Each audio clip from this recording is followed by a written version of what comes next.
Thank you all for being here this morning on a Friday. Thank you for joining us today. My name is Lauren, as you can probably see on screen. I'm a fellow for GSAS Compass in academic administration. And I would just like to first begin by warmly welcoming Dr. Johanna Magin, our guest speaker for today. And today our conversation is going to be based on European academic administration and research. I'd like to just briefly introduce her reading a short bio. Originally American and based in Paris, Johanna Magin earned her PhD in French literature at Columbia in 2015 and her BA in French at the University of Chicago in 2008.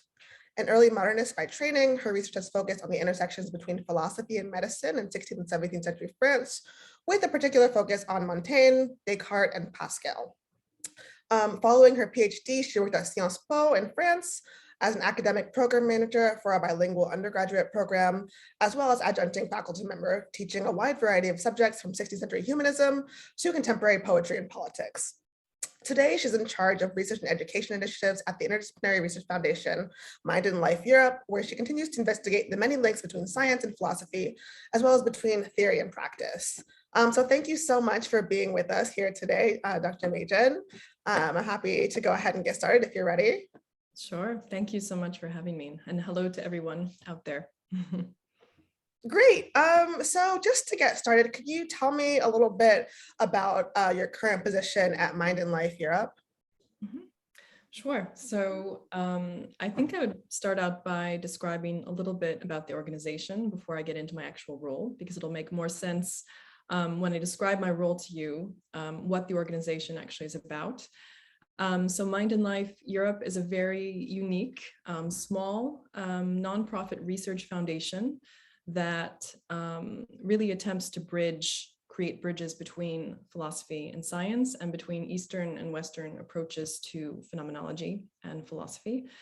And so it was originally founded actually in the US as the Mind and Life Institute over 30 years ago. And it sprung from a series of dialogues between some very prominent Western scientists, specifically neuroscientists and neurobiologists, physicists, and so cognitive scientists, and Eastern contemplatives, notably the Dalai Lama, the current Dalai Lama. So today, the organization functions really from that basis, and through funding research and creating different research initiatives and collaborations across the disciplines, also across the sort of East-West divide of research traditions. It really attempts to create a new space for interdisciplinarity between philosophy and science and East and West and theory and practice.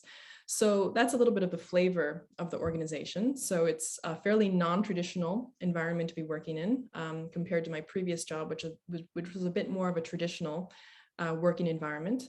So at Mind and Life, I'm basically in charge of all of the research initiatives, communities, and collaborations. So that means a number of different things.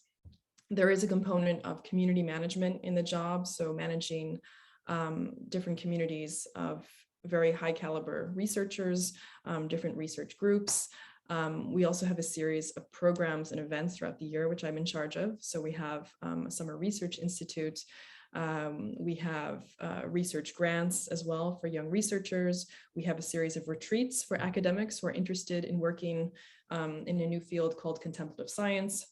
So combining contemplative traditions with their actual scientific research.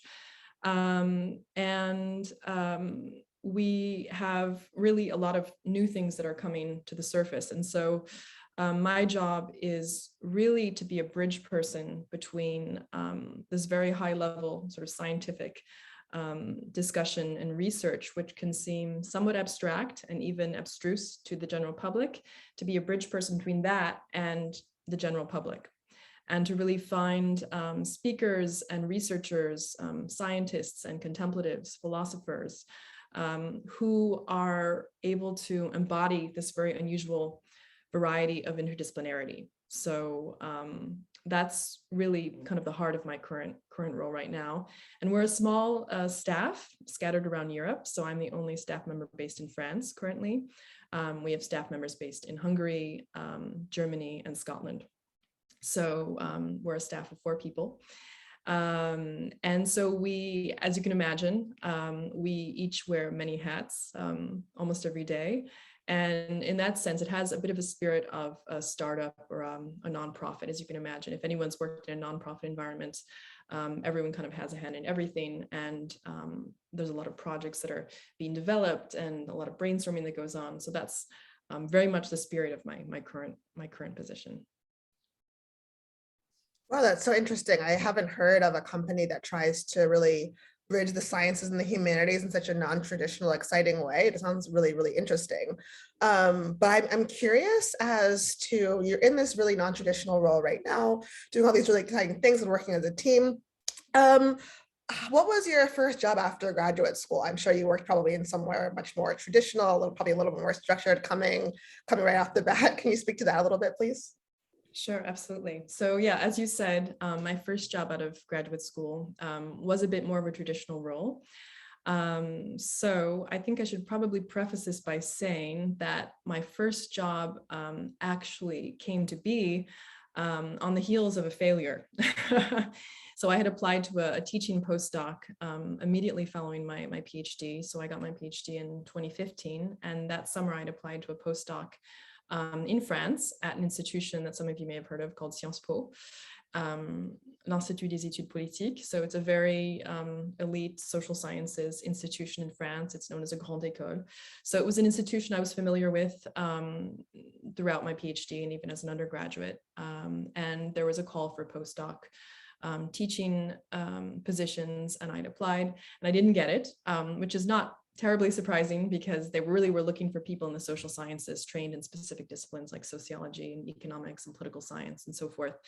But the upside is that I had really kept in touch with a couple of people and had delightful exchanges with them that summer after my PhD. And apparently they had kept my CV on file and then recontacted me with a permanent contract job, actually, which would land me more on the administrative side of things, more of the program management side of things. But they opened that up to me and I decided to apply. And so this first job was really a job that could be summed up as academic program manager in English. In French, it's called responsable pédagogique. So someone who's really in charge of the A to Z management of an academic program. And in my case, I was to be in charge of an undergraduate, bilingual, interdisciplinary program at Sciences Po on one of the regional campuses, the Romance campus, which was a small but rapidly growing campus at the time. And so what did that look like in sort of the day-to-day? It was really a bit of everything. It really gave me a taste of every side of academic administration. That meant managing the student cohorts, everything from recruitment, having to hand it in admissions, and later having to hand it in advising with the students. It also meant constructing, refining the course catalogs every semester, and finding teachers to teach the courses. So really finding the people to teach the courses, because we relied very heavily on an adjunct population. About 80% of our teachers were adjuncts. So it also meant accompanying those teachers throughout their time with us, putting together symposia for them so that they could, if they were teaching for the first time, really understand what our teaching environment was about. So it was, on the one hand, taking care of the student population. And at that time, we had about 600 students. Now there are, I think, over 800 in our program. And also taking care of the faculty population. So that meant permanent faculty, but mostly adjunct faculty. And then other than that, there was a fair amount of interfacing with international degree partners. So we had several dual degree partners throughout the world. Columbia was actually one of them. So I had a fair amount of contact with the School of General Studies, where we had a dual BA between Sciences Po and Columbia. And so there was a fair amount of interfacing with those types of colleagues. And really beyond that, it was sort of the day-to-day operations of running an undergraduate program. And so I can say that there were many hats that were worn every day of the week. And again, we were working in a relatively small team on our campus. And so although it was a more traditional role in the sense that I was working for a traditional longstanding university in France, the development of our program was a fairly new and innovative enterprise, and it was growing, and so that was a very exciting position to be in, because I really had a hand in basically every part of the program management, and was able to teach as well as an adjunct, and design some of my own courses. So that was a fairly complete, more than complete role. Wow. So it sounds like in this job, you also wore many hats and had several different roles and responsibilities, similar into this non-traditional position. But circling back to kind of how you learned about the job and how you got the job, it all kind of comes back to this idea that we have in grad school, the importance of networking and finding those connections to get those jobs and those ins. But I'm wondering, they already had your application on file, but can you speak more to kind of what happened after they had the application in their hands, the interview and the hiring process? Absolutely. It's a great question, because I mean, this really gets in the nuts and bolts of how do you actually get a job in a place like France, specifically because France has its own specificities as a professional environment.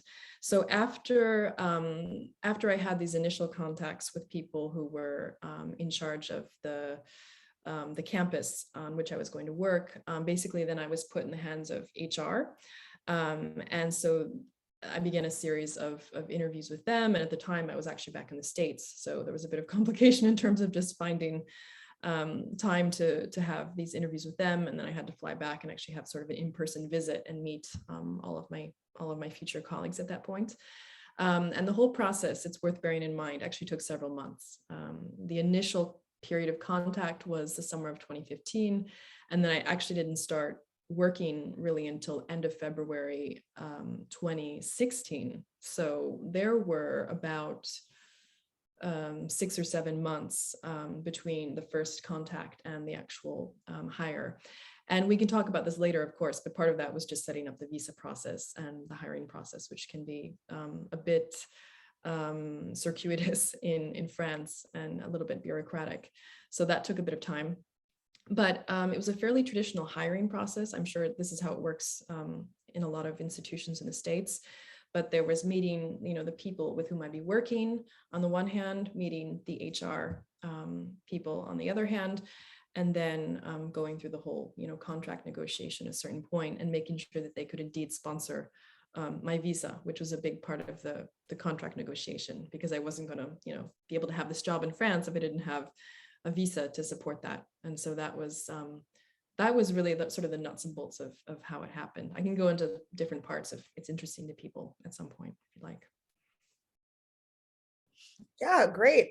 That actually folded nicely into another question that I had. As you're an American applying and living in France, I was wondering if you could speak a little bit to your experience as an international applicant, and following that, or kind of tied into that, what it was like trying to secure a visa, what that process was like.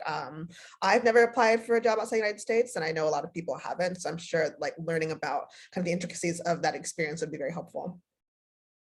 Yeah, absolutely. It's a good question. And I imagine a lot of people, at Columbia might be interested in pursuing careers outside of the US, or may even come from, different countries. And so they may be interested in working more broadly for an EU institution or working in East Asia. So I would say really the first thing sort of to keep in mind is to really know your country. And so in my case, I had come to the visa process having already lived in France several times, about 4 or 5 times prior. And so at that point, I had accumulated anywhere between 4 and 5, 4 and 6 short-term visas. So I had a sort of a handle on the process, how it worked and the complications of it and the pitfalls of it and the things to do, things not to do.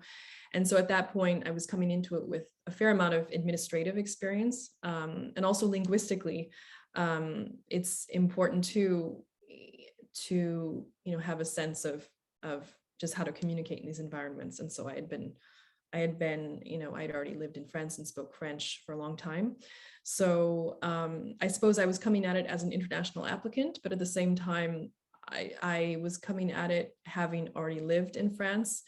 What I would say is, for anyone who might be interested in working in France without having had previous experience in France, that can be a lot more challenging for sure, just to be realistic about that question. Unless, for example, you're fully sponsored by a company or by a university who can really kind of pave the way for you in terms of the administrative bureaucratic steps to take.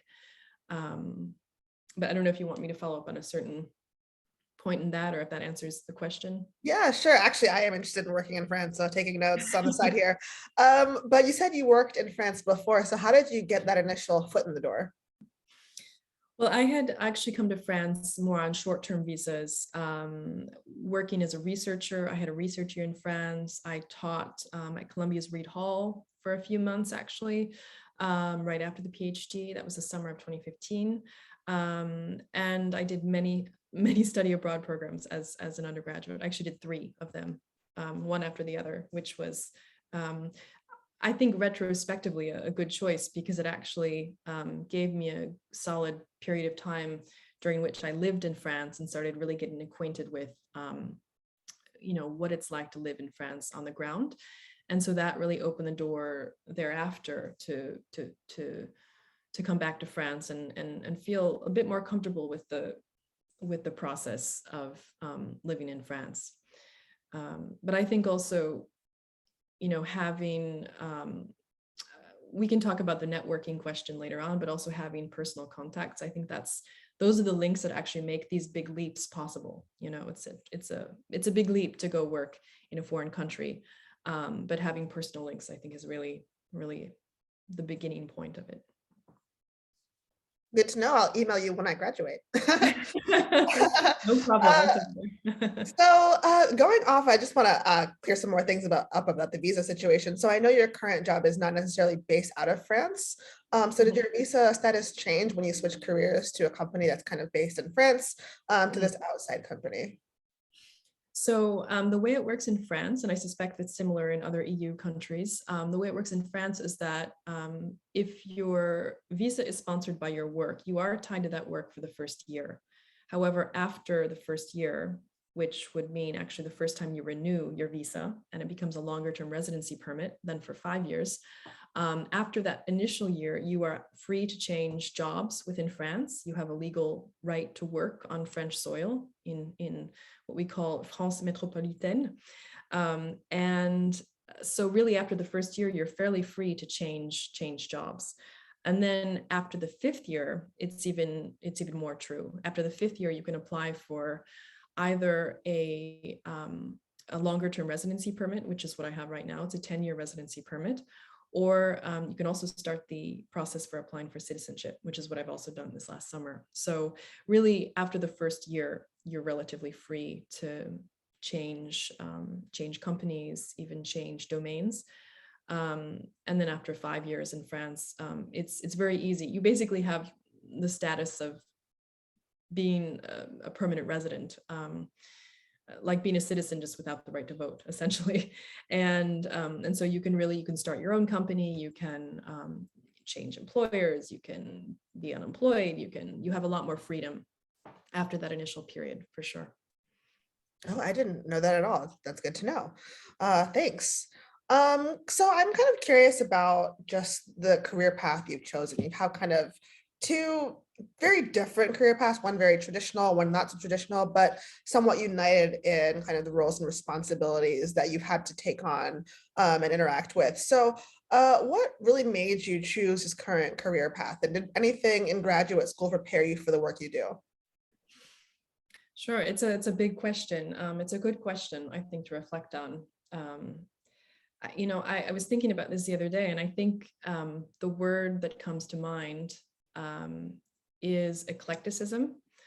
I think everything that's sort of defined both my time in graduate school as a researcher and the 2 career moves I've made after graduate school has really been driven by this idea of interdisciplinarity,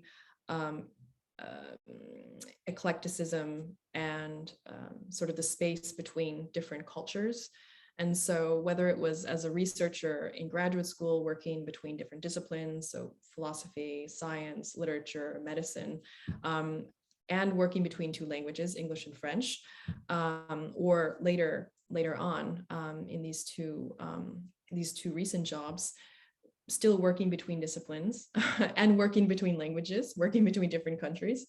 I think that's been the main driver really for choosing these types of not just jobs, but job environments, because I think it's been as important to be in very eclectic, interdisciplinary, open-minded environments as it has been to have an interesting job unto itself. And almost the environment has been more important in some ways than the job, because in any case, in these jobs, you'll end up doing a lot of things, everything from very high level reflection to very sort of operational management from day to day. So it's not so much the job as it is really the environment, the intellectual environment that you're working in. And so I found myself attracted to these environments that have been similarly eclectic and interdisciplinary, working at the interstices between different ideas, different people, different countries. And so that's what I think really has been the driving force. I can say more about that if you'd like, but I think that kind of sums it up. And we can also talk about at some point, why not academia then? Because academia is a very eclectic environment, is it not? I would love to hear you speak to that. Yeah, if you're comfortable. Okay.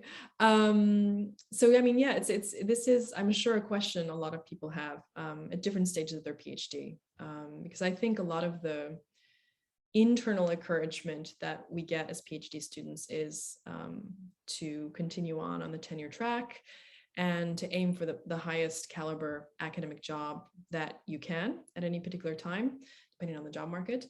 But in my case, there were periods when I considered that, because there's certainly parts of academia that I love, research, writing, and teaching. I mean, I think that's a beautiful, trio of activities you can have as a professional.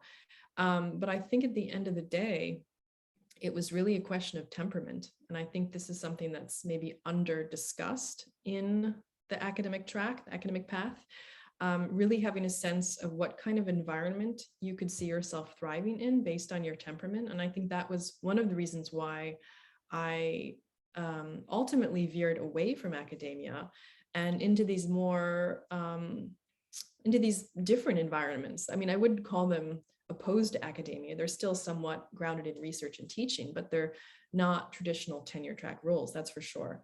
And I think the fact that academia has become what it is, and the job market is so competitive, and there's so much pressure once you get your foot in the door, that was something that I saw very well behind the scenes at Columbia. Some of the professors I had worked for and worked with, I really saw kind of fully what their lives were. And at a certain point, I realized that's actually not the life I want for myself. And I also had a very strong pull to live in Europe, to live abroad, to live in France specifically. So I think this question of wanting to also live abroad and not just move to a particular state where I might have a tenure track job waiting for me, I think that was a lot more important for me when I finished my PhD. And so I followed that, and fortunately that worked out. I was able to move to France and work in France and live in France. But I think it took a real moment of discernment and understanding kind of what's the most important thing for me moving forward. Is it continuing on this particular research topic for the rest of my life, and having my free summers in an academic job, or is it actually taking this other, maybe more non-traditional path? Great, thank you for sharing. Yeah, I feel as though the dilemma of the contemporary doctoral student is, do I go into academia or do I do something totally different? Something that weighs on all of our minds. Just thinking though about your experience as a doctoral student when you were here at Columbia, we often think about what we wish we have done, what we could have done differently. Is there anything in graduate school that you wish that you could have done, or would have done differently? It's another great question. I think thinking back, it wasn't so much about what I wish I had done or not done, but maybe it would have been more a question of an attitude I wish I had taken. I think sincerely, as I look back, I wish I would have had a more adventurous intellectual attitude at the time. I think I was so stressed out just by going through the different steps of doing this thing called a PhD, the MA, the MPhil, the PhD, your prospectus, you know, and then the dissertation. I think I missed out on some of the essence of what it is to be a researcher, a PhD student, which is to say, you know, you're really with an open mind investigating your discipline and how it relates to other disciplines, and maybe taking courses in other departments, which is not something I did a lot of. I wish I'd done more of that, I think, and had an attitude which was a bit more relaxed about the whole thing, because you really have a very limited period of time to just be a student and reflect and write papers and, you know, go to the library and read most of your day. I mean, I miss that dearly, that period of time in my life, because afterwards it's a very different pace and rhythm. So I would say I wish I kind of would have had a more intellectually adventurous maybe attitude back then. Yeah, great. And kind of dovetailing off of that question, for current graduate students, do you have any advice for current graduate students and about to enter the job market, nearing graduation, their education is coming to a close, or time of students is ending? Any advice that you would share with them? Yes. Well, I would really go back to what I was saying earlier about my own discernment process and this question of temperament. I would say, you know, really take the time to do an inventory of your temperament before you just leap into a series of very demanding job applications. Because, you know, I'm reflecting back on myself and some of my colleagues at the time, and how, you know, just because you're very good at these three things called research, teaching, and writing, and that you may in fact enjoy them, it doesn't necessarily mean that you want to or need to devote your whole, you know, career to them or your whole life to them. And I think that's fine, you know, and I think it's good also to sort of speak about that within academia, because we get the impression that we're sort of traitors if we don't, you know, if we go elsewhere, if we go outside of the academic, you know, bubble. So I would say, you know, give yourself the time to do sort of inventory about what kinds of working environments your particular temperament you really thrive in, because I think that's important. For example, I knew that I needed interaction with people, and I really, really enjoy working as a team. And I really, really enjoy working in environments that one might call sort of startup environments, where there's a lot of brainstorming, there's a lot of new initiatives, a lot of new projects, and we don't necessarily know where we're going, but we're figuring it out. So I quite enjoy that kind of stimulation. And not everyone does. You know, some people would prefer just to be, you know, in the library all day doing their research, and that's great. That's fine. I have some colleagues who are very much like that. They're very much researchers. But I would say give yourself the full, you know, breadth of possibility as you're ending your time as a PhD student, so that you don't, you know, you don't just end up on a path because it's expected of you. I mean, that's where I would leave it. Great. Thank you so much. I think that is a really great place to end it. Thank you so much for speaking, Joanna. I really appreciate the time you took. I'd like to open it up to questions from attendees. You can type them